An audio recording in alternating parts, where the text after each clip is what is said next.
Bertemu kembali dengan Kanifa Channel. Pembebasan lahan tol Getaci dari Bandung sampai Tasikmalaya mulai diproses pekan depan.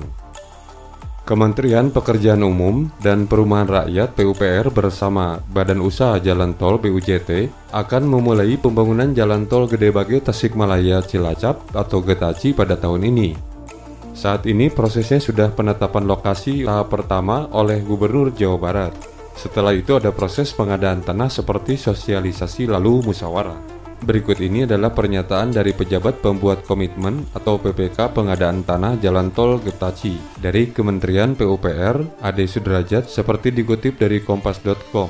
Alhamdulillah, penlok yang pertama Gedebage Garut Utara sudah terbit. Insya Allah dilanjutkan minggu depan proses sosialisasinya. Dilanjutkan nanti Garut Utara Tasikmalaya untuk konstruksi tahap pertama Gedebage sampai Tasikmalaya. Demikian menurut Ade. Pihak PPK akan segera mensosialisasikan pengumuman penlok ke desa-desa yang terlintasi untuk pembangunan tol Getaci. Hal itu demi mempercepat pelaksanaan penggantian lahan warga untuk proses konstruksi yang rencananya akan dilaksanakan pada akhir tahun ini. Menurut Ade, penyampaian pengumuman penlok ke desa yang terlewati dalam waktu dekat ini. Kemudian pihaknya akan segera melakukan pengukuran dan pematokan batas lahan warga yang dibebaskan untuk tol Getaci. Selanjutnya, nanti tim appraisal akan menentukan penggantian pembebasan lahan yang nantinya akan langsung disampaikan kepada pemilik lahan secara langsung. Bagi Bapak Ibu, Saudara-saudari yang sudah menerima sosialisasi, seyogianya menyediakan semua kelengkapan berkas administratif dan segera mendata apa saja yang ada di lahan Bapak Ibu, karena akan dinilai oleh Satgas B sehingga hitungan nominal proses appraisal untuk lahan Bapak Ibu akan lebih optimal, baik dari optimasi waktu maupun dari nilai nominal yang diharapkan. Untuk mengingatkan kembali tentang ini, saya kutip kembali video panduan yang telah dipublikasikan sebelumnya.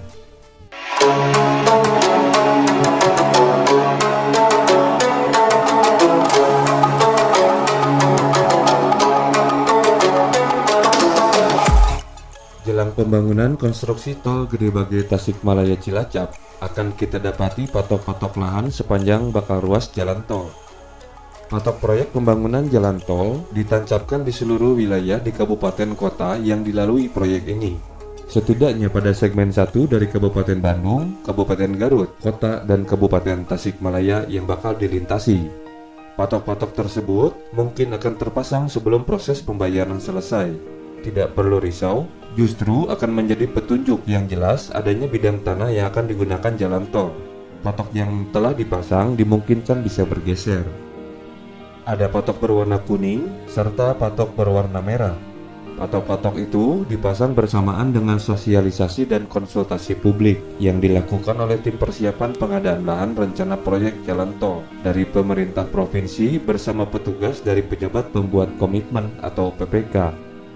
Patok yang dipasang menandakan lokasi yang bakal dilintasi jalan tol.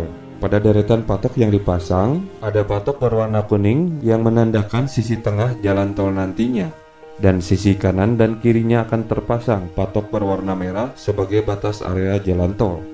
Jadi dengan demikian, bila terdapat patok dengan warna-warna itu, masyarakat bisa mengenali batas mana saja bidang tanah yang akan terkena pembebasan lahan. Dan bila ada sesuatu yang ingin disampaikan atau berkeberatan, bisa dilakukan proses pengajuan. Misalkan, lahan seperti demikian. Tidak semua jalur yang dilalui jalan tol itu akan mengambil seluruh lahan milik masyarakat. Misalnya dari 500 meter hanya terambil 490, maka 10 meternya akan tetap menjadi milik warga. Lalu bagaimana bila keberatan jika 10 meternya ingin segera dimasukkan juga dalam proses pembebasan, maka akan ada proses pengajuan berikutnya. Nah, dengan adanya patok-patok ini, sekiranya dapat mengetahui lahan dari tanah yang dimaksud sampai batas mana. Karena patok-patok yang berwarna merah yang mungkin sudah terpasang masih bisa bergeser, terutama bila hal-hal yang sudah diajukan oleh masyarakat kemudian diakomodir oleh pelaksana proyek. Hal itu tergantung dari kebutuhan serta kondisi bidang lahan yang bakal terdampak proyek jalan tol. Ada lagi yang disebut lahan mati, misalnya ada bidang tanah yang masih menyisakan beberapa meter, tidak termasuk lahan yang akan dilewati jalan tol dan tidak bisa lagi dimanfaatkan, itu termasuk lahan mati. Bisa saja pemiliknya minta sekalian dibebaskan, sehingga patok warna merah nanti akan bergeser. Tetapi poligon atau asnya dari patok berwarna kuning itu. Rencana proyek pembangunan jalan tol saat ini memang masih dalam proses sosialisasi dan konsultasi publik. Ditargetkan tim yang melakukan sosialisasi dan konsultasi publik merampungkan tugas mereka, bertemu dengan pemilik bidang terdampak. Selalu konsultasikan dengan pihak pemerintah desa dan kelurahan, serta persiapkan berkas dokumen yang diperlukan. Mungkin di desa masih ada banyak tanah yang belum bersertifikat, tetapi rasanya dengan proyek sertifikat gratis dari pemerintah tempo hari, sebagian besar tanah telah bersertifikat, sehingga kelengkapan dokumen lebih jelas dan akan mempercepat prosesnya. Selama konsultasi publik belum sampai ke pembicaraan ganti untung. Konsultasi publik itu menyampaikan rencana pembangunan. Setelah proses ini, ada penetapan lokasi atau penlok. Dalam artian setelah konsultasi publik tidak ada keberatan, kemudian ditetapkanlah penlok. Kemudian dilakukan appraisal atau penilaian dan setelah itu baru kemudian bicara masalah ganti kerugian dan pembayarannya. 4 tahapan tersebut meliputi perencanaan pengadaan lahan, persiapan pengadaan lahan, tahap pelaksanaan pengadaan tanah, dan penyerahan hasil pengadaan tanah.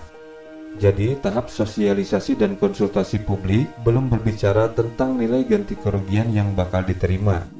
Tahapan itu sebatas penyampaian informasi kepada masyarakat, saat ini istilahnya sampurasun atau kulonowun alias permisi dahulu.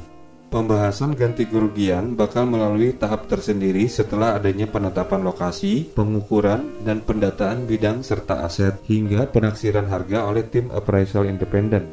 Misalnya, Satgas A yang datang ke tempat lokasi akan mendata dan mengukur lahan atau bidang tanah yang dimiliki oleh warga.